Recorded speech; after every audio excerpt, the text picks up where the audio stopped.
Hello, friends. This is Radio KAOS, and I'm Cody Bosch. Who else would I be?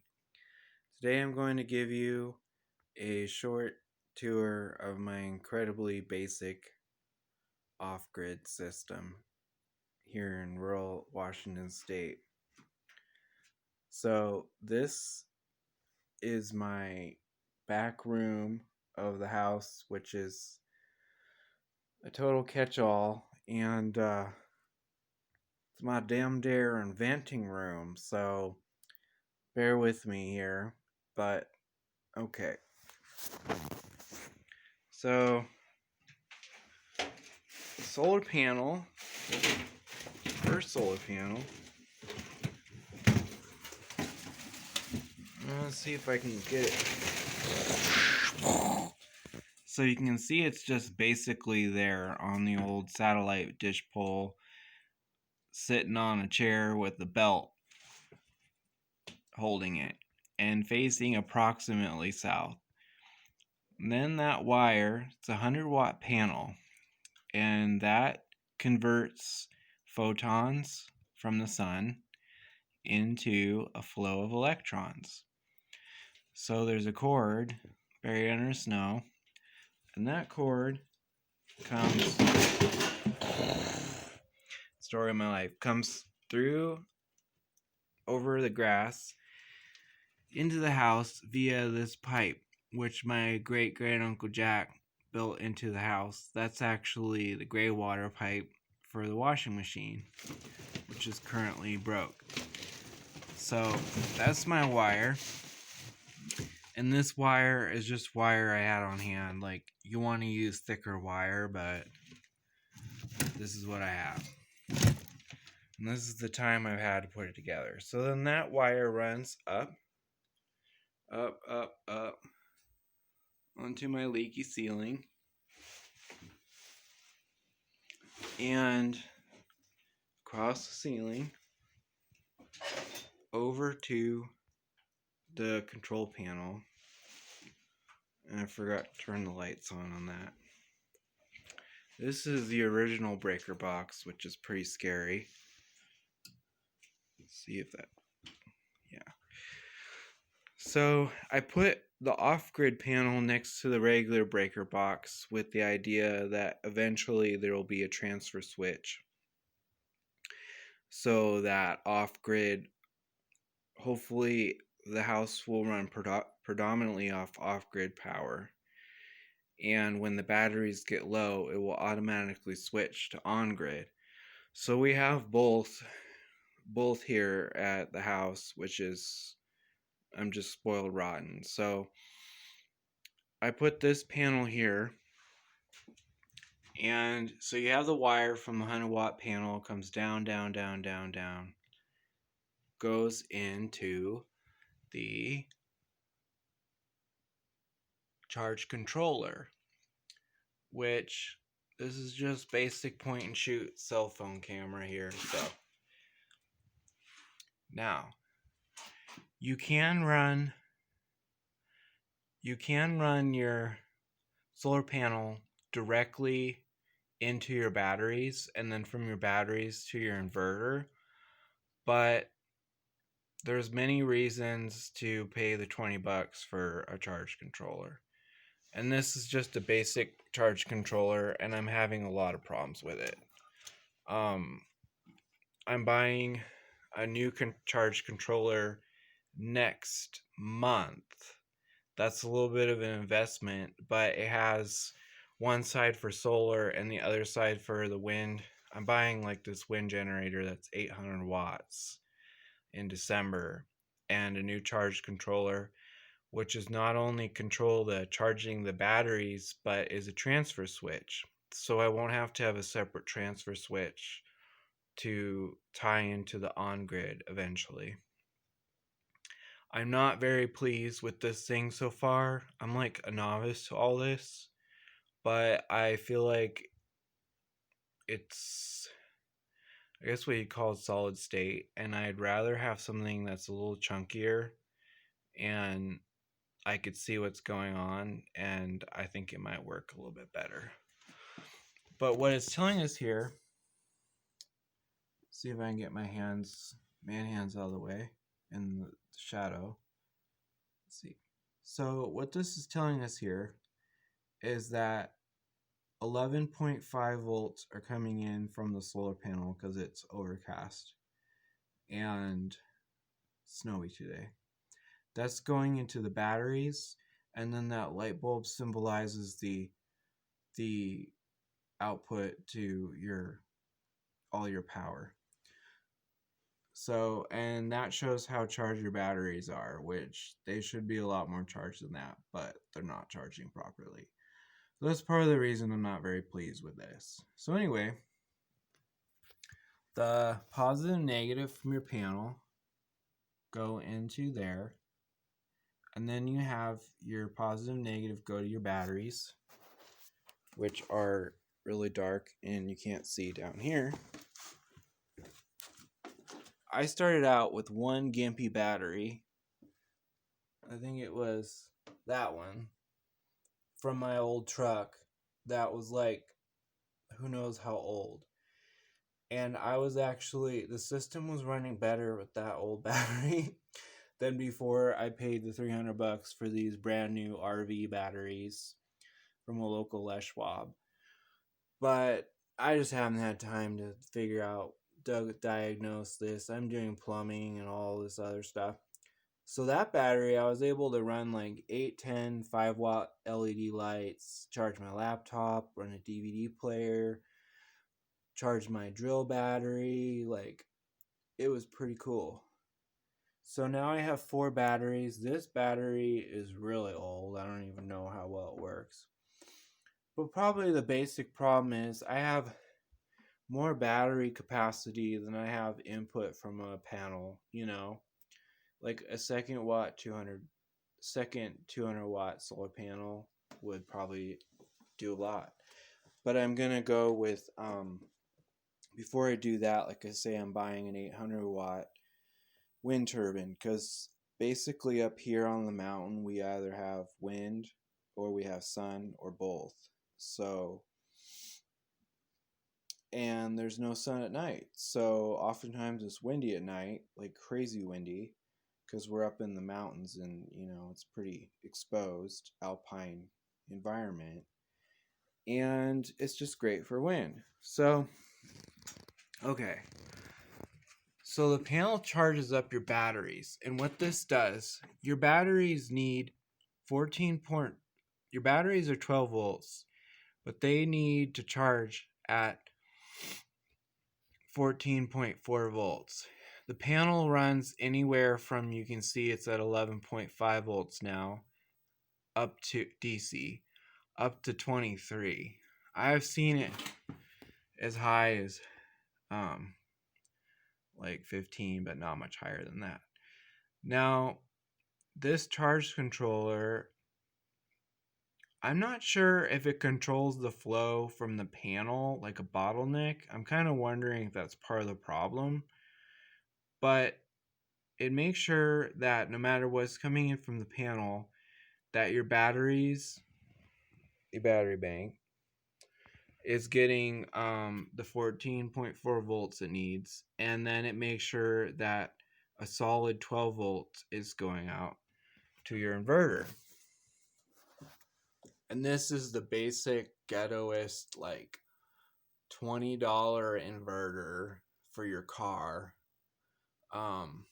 And so I have from here, if you can see, well, it's so bad. I have lights in this room, but I have one whole circuit that's dead. This house was built in 1950 and it's like never had work done. And I'm trying to do it all myself, so I'm not having good lighting here, but I'm trying to see so you can see the light bulb. Anyway, that's what goes to the inverter, which is here. And your inverter changes 12 volts DC, direct current, coming from your batteries, into 110 volt alternating current AC at 60 hertz, which is the typical what standard American units for house wiring. Okay. So, and then I put these are reproduction Edison Mazda bulbs on these 100-year-old porcelain fixtures. The Edison Mazda bulbs, these are LED and they take 5 watts. You can see they're really dim because this thing isn't working right now. But they put about the same amount of candle power, lumens, as a 60-watt bulb. And they look really sexy. And it helps just kind of keep things lit up so you can see, because you can see how hard it is to see things. And those things, I don't know what they're going to do yet. I wasn't expecting to have on-grid power, and now I do. And so I'm trying to figure out what I'm going to do with my off-grid stuff. And because it's going to take, if I go with car batteries, it's going to take like 40 batteries in order to have enough electricity to trip that transfer switch into the main grid. But I just found out this week about the whole subculture of upcycling old laptop batteries and building these things called power walls. So I think that's what I'm going to be doing. So I put those timers there because I'm planning on doing a 75 cell Atlas vertical farm, and I figure it's a good use of off-grid power to grow things in a vertical farm, and also maybe some fish aquaculture eventually. So that's timers. Those will be timers for maybe they'll time the lights up above so they'll come on at night, or like I have electrical tape in the plumbing tape in the basement to keep the pipes from freezing. So I just put those there because they look really cool. And this one's for goes up to 30 minutes. And then this one is really fancy schmancy. It's a fancy irrigation timer, but it has like 3 circuits, and it has days of the week and 24 hours, so you can do a lot of things with that. And it's something that like it will never break, and I can work on it and whatever. So that's like, I prefer this kind of thing to that kind of thing, because that thing is really frustrating me. So anyway, you got your inverter, and before I had house grid power, I ran this it's so dark, I don't know why. I ran this extension cord into the inverter, and then I have it going up to the main house. So I had these cords running everywhere. Like I said, I'm not generating enough power to run right into the grid, into the main system for the house. So I had that cable plugged in there to go to all my stuff. And then those are really ghetto. Those are the little leads for those lights. And that's basically it. Like I said, I can show you. This just goes in like that. And I bumped a cord, so. Oh, see? This is part of the other thing I don't like about this brand of charge controller, because I have been cussing and swearing for months because of this screw setup. It really sucks, but it's so hard to get those to stay in there. And like, I'd wake up in the morning like, oh yeah, everything's charging nice, and the cord would have like jiggled loose for no reason. So anyway, that's plugged into the inverter. But see, what happened, why those lights went out, is because this cord the energy draw of just that cord being plugged in caused the charge controller to say there's too much draw on the batteries, so I'm shutting down. It turns off the valve to the inverter. So that's why that's doing that. Let's see if I pull this out, if it'll come back on. This is just, like I said, it cost me, the only thing that cost any money was the batteries. The solar panel was $70. The charge controller was, I don't even remember, it was like 30. This was 15, like 20 with tax or shipping. Those old fixtures I bought from my neighbor, those bulbs are $6 a piece. These were practically free. And then this battery came with my old Ford. And then I bought those new batteries. Oh, see? So the solar panels charged up the batteries, and the charge controller said, okay, there's more energy coming in that's being drawn off. So I'll turn on the inverter. And that's just what happened just now. So I just bought those two batteries, RV deep cycle batteries from Les Schwab in Orville, and I looked around, and the lithium ion batteries that you really need cost $400 to $800 a piece, but you only really need 3 of them to run like your basic whole house. Like, this is a 1,200 square foot house, and with 3 of those ion batteries, so it'd be like $1,000 or $1,200, and then 2 200-watt panels, everything would be really cozy. For like a Henry David Thoreau type person. So that's basically my basic thing. And that's just all like a work in progress. Like, eventually I'm going to get eye hooks and stuff and get all that wiring organized, but eventually this whole board will be replaced. It's just my version 1.0. So I just wanted to show like how easy this is and how half-assed that you can do this and have basic stuff. And